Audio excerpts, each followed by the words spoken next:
साथियों नमस्कार। मैं अभिषेक आपका करियर कैंपस के पॉकेट वीडियो सीरीज में स्वागत करता हूं।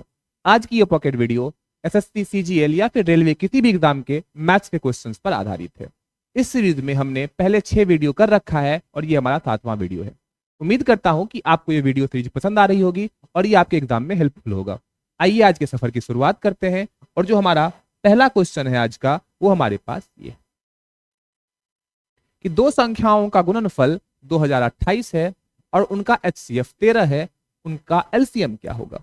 अगर आप इसके कंसेप्ट पे ध्यान दें तो कंसेप्ट ये कहता है, आप तो सबसे पहली बात आप वीडियो को पॉज करके आप आंसर दे सकते हैं, आप आंसर को कमेंट कर सकते हैं, आप वीडियो को पॉज करके इसे बना सकते हैं।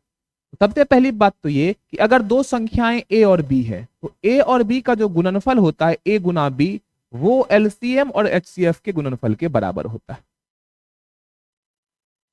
जो दो संख्याओं का गुणनफल होता है वही उनके LCM और HCF के बराबर होता है।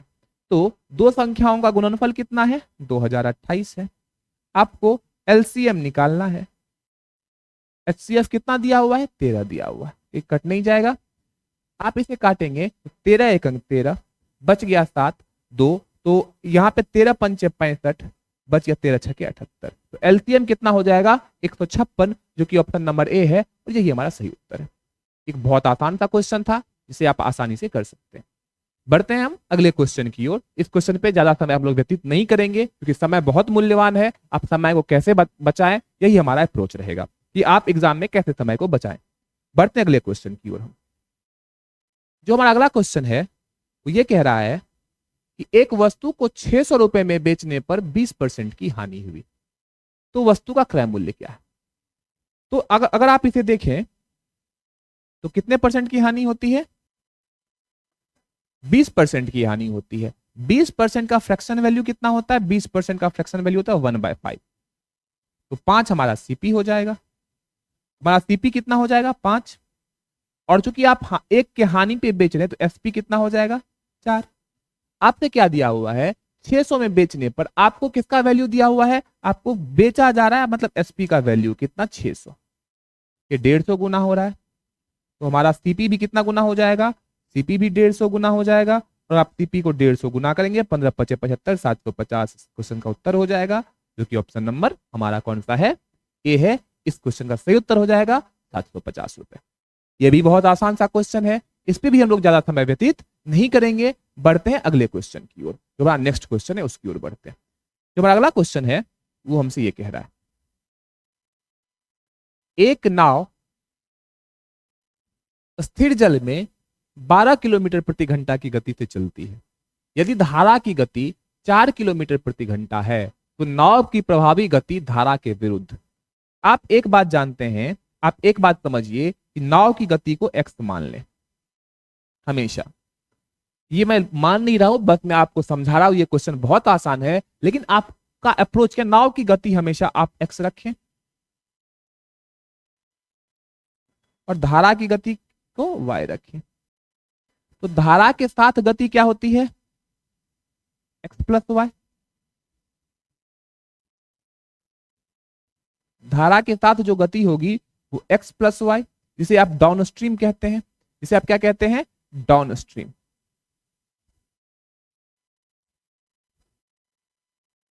और धारा के विरुद्ध क्या होगी? x माइनस वाई, जिसे आप कहते हैं धारा against speed against the stream.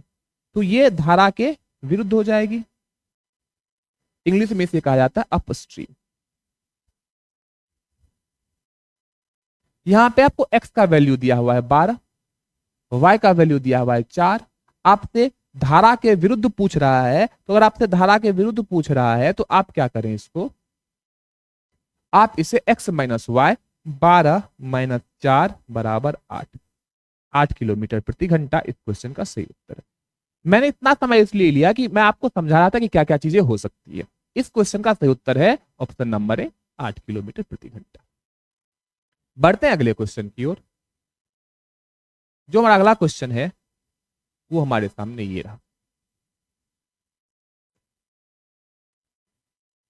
6 पुरुष किसी काम को 12 दिनों में पूरा करते हैं, उसी काम को 8 पुरुष कितने दिनों में पूरा करेंगे?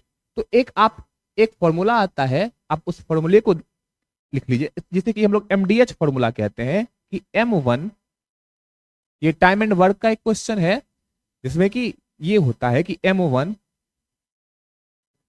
का मतलब मैन गुना D1 का मतलब डे, M1 का मतलब मैन 1, D1 का मतलब डे, D का मतलब डे और H का मतलब आवर। जहां पे आवर होगा वहां पे आवर लिखेंगे, जहां पे आवर नहीं होगा वहां पे आवर नहीं लिखेंगे।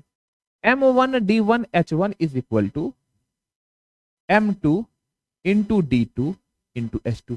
जो जो इनमें से जो अवेलेबल होगा वो हम रख सकते हैं। और आप बढ़े क्वेश्चन की ओर, जो हमारा क्वेश्चन है क्या कह रहा है, 6 पुरुष, मैन कितना है 6 गुना कितना दिन में कर सकता है, 12 दिन में कर सकता है। क्या इस क्वेश्चन में घंटा दिया हुआ है, नहीं दिया हुआ है, घंटा को छोड़ दें। इज इक्वल टू, आपसे पूछ रहा है उसी काम को 8 पुरुष कितने दिनों में करेंगे। एक्स डे मान लेते हैं, ये 4 तिया 12 और 4 दूना 8, ये कट गया, और 2 तिया 6, ये कट गया। तो यहाँ से एक्स का वैल्यू 3 गुना 3 9 डेज, एक्स का वैल्यू कितना आ गया 9 डेज। यही हमारे इस क्वेश्चन का उत्तर है, जो कि ऑप्शन नंबर सी में है, एकदम सही है। आप ऐसे भी कर सकते हैं, 12 छके 72, 72 को आप 8 से भाग दे दीजिए, 9 हो जाएगा। तो आप ये कर सकते थे 12 गुना 6, 12 गुना 6 बटे 8, 12 छके 72, 72 को 8 से भाग दे दीजिए 9। इस क्वेश्चन का जो सही उत्तर हो गया हमारा वो हो गया 9 इस ऑप्शन में। बढ़ते हैं आगे, ये एक इजी